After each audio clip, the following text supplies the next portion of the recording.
Hello friends. तो आज हम बात करेंगे डिफरेंशियल इक्वेशंस के बारे में। तो शॉर्ट्स नोट्स रहेंगे, इसमें रैपिड रिवीजन है, तो 10 मिनट में हम इसको कंप्लीट कर लेंगे। तो चलिए वीडियो स्टार्ट करते हैं। तो myself Sohan Rajwar, welcome to your YouTube channel start learning.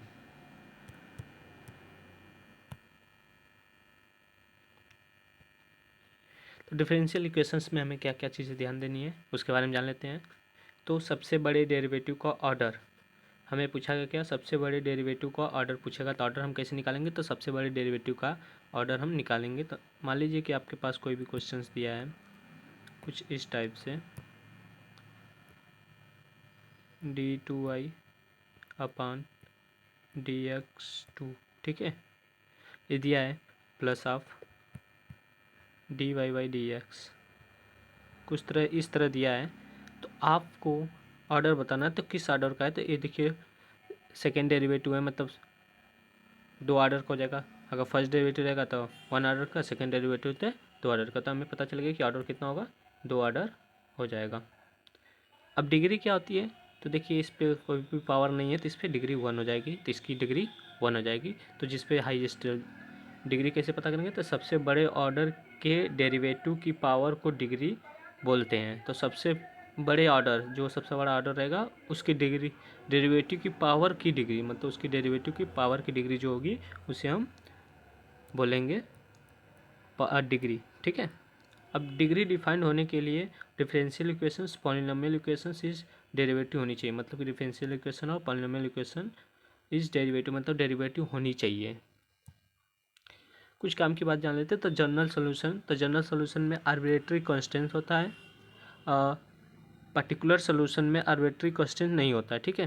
और डिफरेंशियल इक्वेशन का जितना ऑर्डर होता है उसमें उन्हें ही आर्बिट्रेरी कांस्टेंट होते हैं, ठीक है। जितने ऑर्डर होता है डिफरेंशियल इक्वेशन में, जितना ऑर्डर होता है उतना ही आर्बिट्रेरी कांस्टेंट होते हैं। जैसे यहाँ पे देखिए दो ऑर्डर का है, तो इसमें दो आर्बिट्रेरी कांस्टेंट मिलेंगे।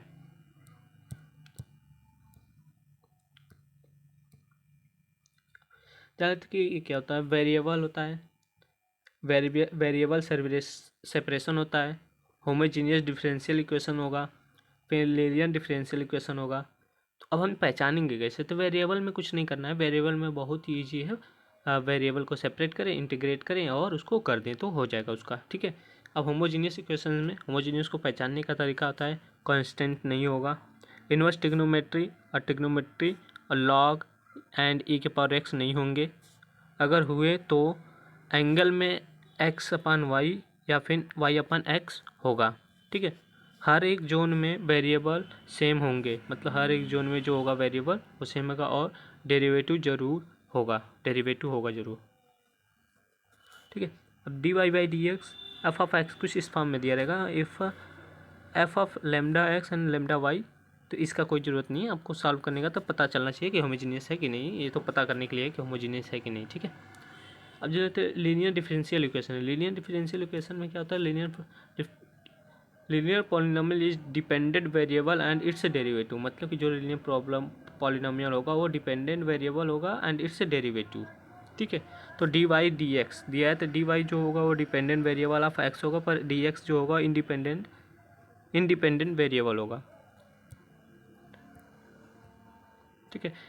डिपेंडेंट वेरिएबल और उसका डेरिवेटिव की पावर हमेशा 1 होगी। मतलब जो डिपेंडेंट वेरिएबल होगा और उस डेरिवेटिव की पावर 1 होनी चाहिए और होगी भी हमेशा, ठीक है। डिपेंडेंट वेरिएबल और उसका डेरिवेटिव आपस में मल्टीपल नहीं होंगे, मतलब जो डिपेंडेंट वेरिएबल होगा और डेरिवेटिव होगा वो आपस में मल्टीपल नहीं होंगे। Dependent variable inverse trigonometry log and E के पावर एक्स के अंदर नहीं होना चाहिए। जो डिपेंडेंट वेरिएबल होगा D Y by D X, ये लॉग के अंदर नहीं होना चाहिए, ठीक है। लॉग या फिर इनवर्स ट्रिग्नोमेट्री, ई के पावर एक्स या ट्रिग्नोमेट्री जो भी हो, इनवर्स ट्रिग्नोमेट्री, ये सब के अंदर नहीं होना चाहिए। चलिए हम कुछ माइंड मैप है, how to solve homogeneous differential equations के बारे में। तो माइंड मैप है, write in the standard form. जब ये होगा तो हमें स्टैंडर्ड फॉर्म में राइट करना होगा इसको। D Y by D X F X comma Y, ये फर्स्ट हो गया। तो put Y is equal to V X, मतलब वाई को हम क्या करेंगे, वी एक्स ले लेंगे। फिर differential equation with respect to X, तो वी एक्स को हम फर्स्ट में पुट करेंगे तो आएगा dy by D X V plus X D Y by D X. Remove all X from R H S मैडेटरी मतलब कि जो एक्स आएगा उसको हमें रिमूव करना रहेगा, मैडेटरी है उसको रिमूव करना ही है एक्स को। सेपरेट वेरिएबल फिर integrate and get the solution, मतलब उसको हम सेपरेट करेंगे फिर इंटीग्रेट करेंगे तो हमें सोल्यूशन मिल जाएगा। नेक्स्ट है स्पेशल केस में when F of X comma Y condition X upon Y in it the written in the standard form D Y by D X F of X comma Y put X is equal to V Y, X की जगह हम V Y लिख लेंगे। Differential with respect to Y तो D X upon D Y is equal to V plus X Y D we upon D Y. तो हमें इसमें remove क्या करना रहेगा, यहाँ पे रिमूव वाई करना रहेगा, वो भी मैडेटरी है तो सेपरेट वेरिएबल फिर इंटीग्रेट कर देंगे, जो आएगा वो वैल्यू मिल जाएगी, हमें सोल्यूशन मिल जाएगा उसका। नेक्स्ट है मैपिंग। मैपिंग क्या है देखिए, D Y by D X is equal to P Y is equal to Q दिया है, स्टैंडर्ड फॉर्म में हमें इसको लिखना होगा, ठीक है। Write the variable of P and Q, integrating factor is equal to e integrator P D X, तो we got the solution of the given differential equation in the form of Y into integral the Q into I F D X, ठीक है, Q into I F D X करेंगे तो हमें answer मिल जाएगा।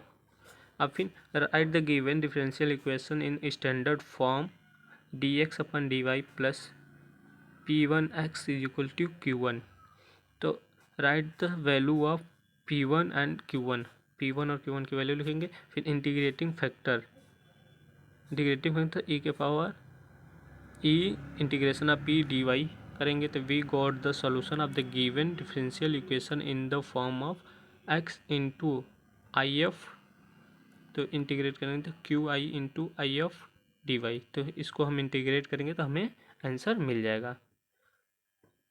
तो इस चैप्टर में इतना ही था, ठीक है। तो आप अच्छे से समझ गए होंगे कि कैसे सॉल्व करना है, सब माइंड मैप है, मैं आपको PDF इसका प्रोवाइड कर दूंगा तो आप लोग जाके देख लीजिएगा, ठीक है। तो इस चैप्टर में इतना ही, तो ये सब है, तो बहुत ही इजी चैप्टर ये है।